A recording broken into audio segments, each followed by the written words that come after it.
Kalat kasi yung color black na yon. So ang ginagamit nila dun ay yung collodial na powder na kung saan mas maganda siyang gamitin kasi hindi siya nakakasira nung leather. Lalo na kung mamahalin na bag yun. Tsaka ang ginagamit nila is blower method. Hindi siya ginagamitan ng brush, blower yung ginagamit nila. So ito guys, ito yung mga mahalaga na kailangan nating malaman, yung liquid method na ginagamit o yung mga chemical method. So meron tayo ditong ninhydrin solution kapag sa papel, bibilisan na lang natin, nakakaya naman kasi dun sa susunod, no? Dito, tandaan na lang natin yung mga clue words. So, ninhydrin solution guys, ide-detect natin yung latent print sa mga absorbent materials, specifically sa papel. Pero kailangan yung papel na ito ay wala siyang print. Kasi kapag yung ninhydrin solution, ginamit mo siya sa mayroong print na papel, kakalat pati yung ink. Pero nag-devise naman sila ng tinatawag natin na ninhydrin petroleum benzene solution. Itong ninhydrin petroleum benzene na to, pwede siya sa mga printed materials. Halimbawa sa modules ninyo, yung modules nyo na yan, hinahawakan nyo yan, so may mga fingerprint na naiwan dyan. So kapag ninhydrin petroleum benzene ang ginamit nyo, yung fingerprint lang ang magre-react. Hindi kakalat yung mga ink. So yun yung kagandahan ng ninhydrin petroleum benzene. Yung TMB naman or tetramethylene benzedrine, ito naman yung ginagamit natin for weapons with bloodstain. Example, na kapag punta mo sa crime scene, mayroon doon kutsilyo na may bloodstain. Pwede mong gamitin ngayon si TMB para lumabas doon yung fingerprint na nandun sa weapon na may bloodstain. Itong colloidal gold universal, ito naman ay chemical.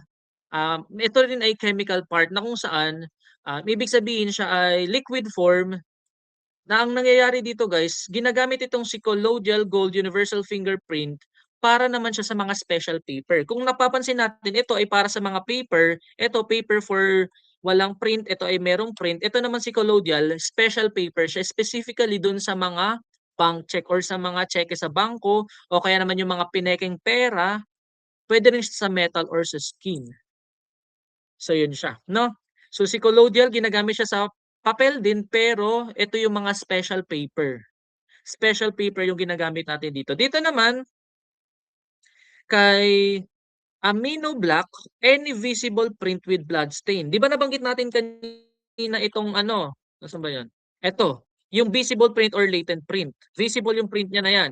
So ang usually ginagamitan niya ng amino black para nang sa gano'n magkaroon siya ng permanent permanent record. Kasi kung like for example, nakakita ka nga ng fingerprint or visible print with blood stain, dahil bumakat nga siya dahil sa blood stain, tapos yun na yung gagawin mo, eh paano kung maano yun? Halimbawa, matuyo, tapos dahil sa sobrang tagal, pwede na siyang makontaminate. Kaya ginagamitan pa rin natin ng amino black. No, para if ever man may permanent na tayong record. So ganyan yung magiging itsura niya. Kapag si crystal violet naman, specifically ginagamit lang siya sa mga adhesive side of the tape. 'Di ba usually kapag hinahawakan natin yung tape, bumabakat yung fingerprint natin doon? So yun, si crystal violet yung ginagamit natin para mag-register yung mga print na nandoon sa mga scotch tape na yon. So doon lang siya sa adhesive part of the tape. Oh, sir, bakit meron pa tayong crystal violet at ano yung relevance ng scotch tape na yon? Kasi usually sa abduction cases, kapag merong kinidnap na isang tao, ang usual na ginagamit na restraining object ay scotch tape. So ibig sabihin nahawakan ng sa ano yon ng suspect yung scotch tape na yon. Kasi ginamit niya yung scotch tape habang ilalagay niya dun sa kamay ng victim niya. So tendency may maiiwan na fingerprint doon na pwede natin gamitin yung crystal violet para ma-register yung mismong print ng suspect doon. Iodine fuming, ito yung oldest and most proven method na ginagamit natin sa mga papel. Pero ano nagiging problema ng iodine fuming? Sa sobrang katagalan, nasisira niya po yung papel. Corrosive siya doon sa papel. No? So ibig sabihin, yes, nagre-register yung mismong print, lumalabas siya, nagiging visible siya, pero kapag katagalan na, nasisira siya.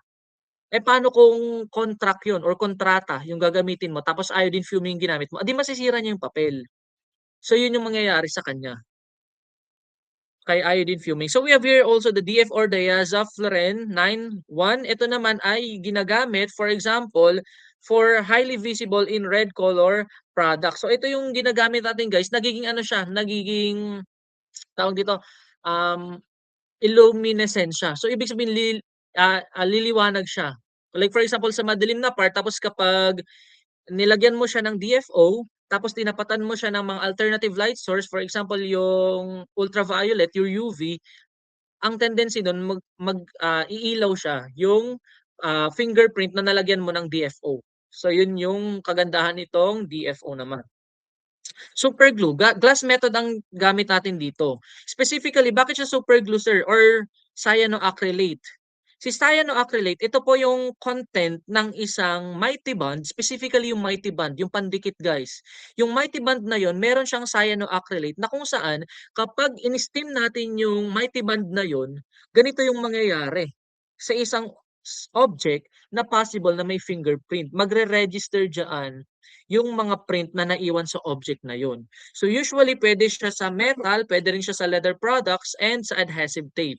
Ang kaibahan niya lang kanina, di ba si colloidal, pwede rin siya sa metal. Si colloidal kasi, liquid method siya. Ito naman ay gas method. So ibig sabihin, ito yung parang fog or parang tawag doon, kapag nagpapakulo tayo, 'di ba parang meron dong usok doon sa tubig na pinakuluan natin. Ganun kasi yung nangyayari dito kay super glue or cyanoacrylate. So guys, hindi lahat ng mga glue ay merong cyanoacrylate. Ang kailangan lang nating hanapin ay yung mga glue, specifically yung Mighty Band, dahil yung Mighty Band ay merong cyanoacrylate na content. Identification and comparison ng fingerprint. So we have here the ordinary method. So sa ordinary method, meron siyang dalawa, guys. Meron tayong simple, ay tatlo pala, modified and drawn method. So para mas madali, ganito lang siya. Sa simple method, ang gagawin mo dito, ito siya, no? Si simple method, to print, question, and standard, then i-enlarge mo siya ng malaki. Si simple method, ginagamitan siya ng numbers. So yun lang itatandaan ninyo. Kapag nakita nyo, at kind of ordinary method that uses number, lalagyan mo siya. Halimbawa, nakita mo yung core, lalagyan mo ng number 1, ito siya. Yan. So dapat yung number 1 ay kaparehas ng number 1 doon sa questioned. Kapag sinabi natin questioned, ito yung naiwan sa crime scene. Yung standard naman, ito naman yung kinuha natin sa suspect. Kapag modified methods, pinalitan yung numbers, ginawang letters. Itong drawn method, magdo-drawing ka ng circle. After mong magawa ng circle, ilalagay mo doon yung radius characteristic na itinuturo mo. Simple method, numbers. Modified methods, letters. Drawn method, use circle, then idodrawing mo kung ano yung itinuturo mo doon. Papalakihin mo siya, i-magnify mo siya in a way. Kapag Osborne method, ang tatandaan nyo yan, papalakihin natin i-enlarge natin yung photograph ng 8 by 10 inches. Then, ito, 8 tapos 10 siya doon. Then, ang gagawin mo, divided into squares. Basta may narinig kayong squares, that is Osborne. Kapag may narinig kayong circle, that is drawn method. Ito yung tinutukoy na squares. Dapat identical square siya. So, for example, dito, may square ka dito, tignan mo kung kapares niya yung square, yung mga radius characteristic na nandito. So, ganun si Osborne method. Pag kay Seymour naman, tatandaan nyo lang dito na term ay gumagamit sila ng skeleton tracing. Ito yung tinutukoy na skeleton tracing, guys. Tapos ang gagawin mo dito, para mo siyang pagtutugmain. Parang imagine nyo yung solar eclipse or mga lunar eclipse. Di ba nagtutugma yung dalawang, nagpapatong silang dalawa. So ganun yung nangyayari dito kay Seymour method. Parang katulad dito, ito yung skeleton tracing natin, then itinugma natin siya doon sa question print. So yan. So dapat magtutugma yung mga point na nilagay mo doon. That is your Seymour method. Kapag kay pricking method naman, gagamit ka naman dito ng needle. Ibig sabihin, for example, imagine nyo lang yung dalawang papel pagpatungin ninyo. Tapos tusukin nyo halimbawa. Ngayon, kapag natusok mo na, tignan mo sa ilalim kung parehas yung ridges na naitusok mo sa kanya. So ibig sabihin, kapag magkaparehas, ibig sabihin ay positive identification, magkaparehas or magmamatch yung dalawa. That is your pricking method. Again, sa ordinary method, tatlo siya. We have meron tayong simple method, gumagamit siya ng number. Kapag kay modified method, letter. Kay drawn method, circle. Kay Osborne method, in squares naman siya. Kay Seymour method, gagamit ka ng skeleton tracing. Tapos kay pricking method, gagamit ka ng needle para tusukin yung mga identical points. PEFB. Kapag na-discuss natin to si PEFB, maintindihan nyo na din si ACE-B. Si ACE-B at si PEFB ay kapares lang, pero ito yung ginagamit kasi natin sa Pilipinas, PEFB. Preliminary examination. Siya lang rin yung analysis. So sa preliminary examination, i-check mo kung sufficient yung Regis details na naiwan. Sabi ko sa inyo kanina, hindi naman igugulong nung suspect yung daliri niya para maiwan lahat ng mga Regis, ng fingerprint na doon. So titingnan natin kung sufficient. Halimbawa kung dadalawa lang yung Regis na naiwan sa crime scene, dalawang guhit lang. Sa palagay nyo ba sufficient yun? So mahihirapan kang mag-identify, so sa preliminary examination pa lang, 'wag mo na siyang idiretso sa examination proper. Dito kasi sa preliminary examination, ang tinitignan kaagad natin ay yung sufficiency ng mga Regis characteristic and Regis details na naiwan sa crime scene. So para ma-determine natin kung suitable siya sa next step. Ngayon kapag sufficient, sige, madami naman at hindi naman siya blurry, punta tayo kay examination proper. Siya lang din si comparison. Examination proper is the same with comparison sa ACE-V. So paano yon? Examination proper, iko-compare mo yung question sa standard print. So saan to guys? Dito na natin ide-determine na natin if the two prints are identical. So titignan na natin doon kung magkaparehas ba sila. Dito na tayo guys gagamit ng yung diniscuss natin kanina na comparison technique or identification technique, kung ang gagamitin mo ba ay ordinary method, Seymour ba yan, Osborne ba yan, or Pricking method. Ngayon, na ikapag-compare na natin sila, ang gagawin natin ay yung photograph method. Evaluation naman yan sa ACE-V. So, i-evaluate na natin. Ano yung usual? Nakalagay doon kapag sa evaluation sa ACE-V, identification, non-identification, tsaka inconclusive.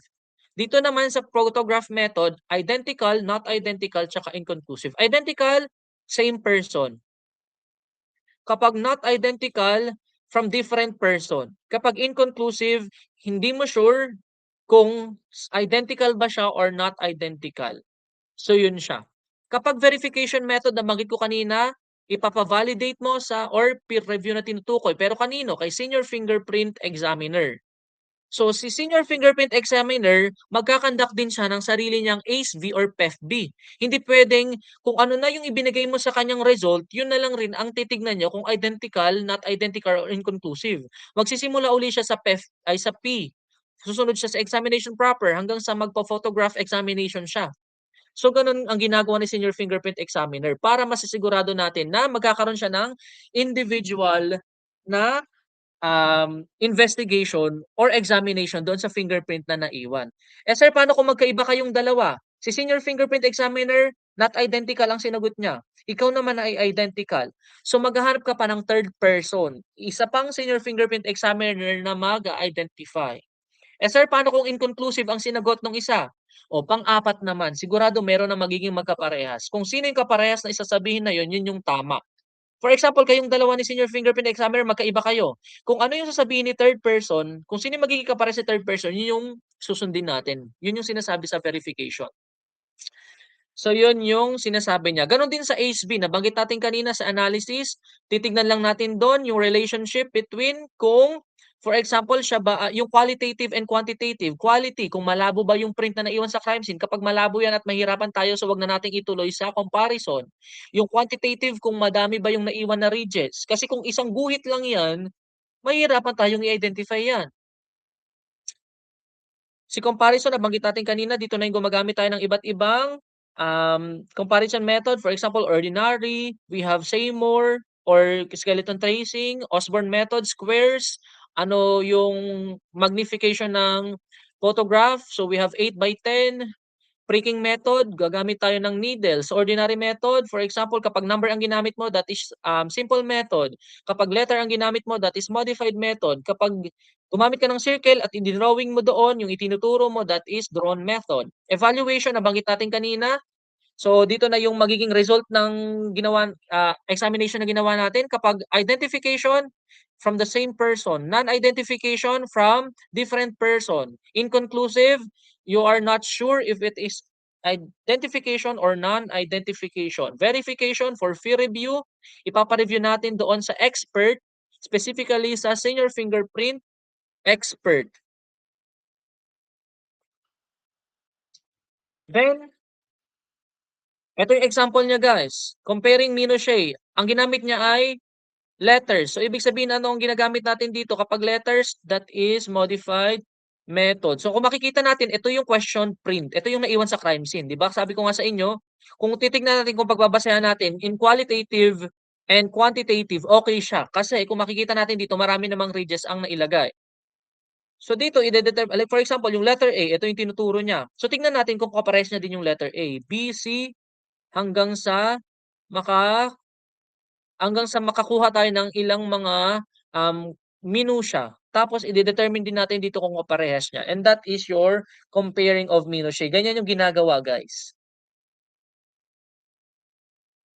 So si Finder, ito yung ginagamit before para automatically tayo makakuha or ma-locate natin yung mga minusya at para ma-determine natin kung kanino yung fingerprint na yun. Pero katulad nga lang rin siya ng AFIS, pero sabi ko nga sa inyo dito, kapag yung mga ganitong mga computer, for example, yung AFIS or even the iAFIS, hindi ibig sabihin yan na nakapag-present na siya, halimbawa nagbigay siya ng 10 na possible print, in-identify nyo dun ngayon, nakita niyo dun yung pagkakaparehas niya, hindi puwedeng basta okey na yun. Kung ano na yung ipinresent ng computer, yun na siya. Kailangan mo pa rin mag-conduct ng ACE-V method.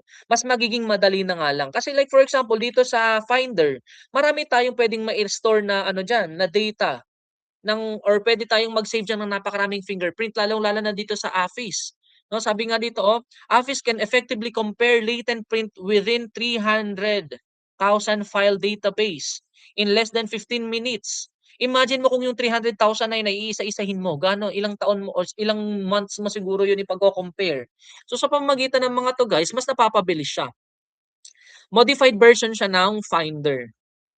So, we have here the laser fingerprinting. Ito rin yung tinutukoy natin kanina na yung sa una, yung ginagamit natin 'pag kumukuha tayo ng lisensya, para hindi na natin kailangan ng ink para makuha siya at saka mas mabilis siya at mas malinaw siya at mas clear. iAFIS, etong iAFIS guys, ito yung ginagamit sa FBI, ito yung largest biometric database.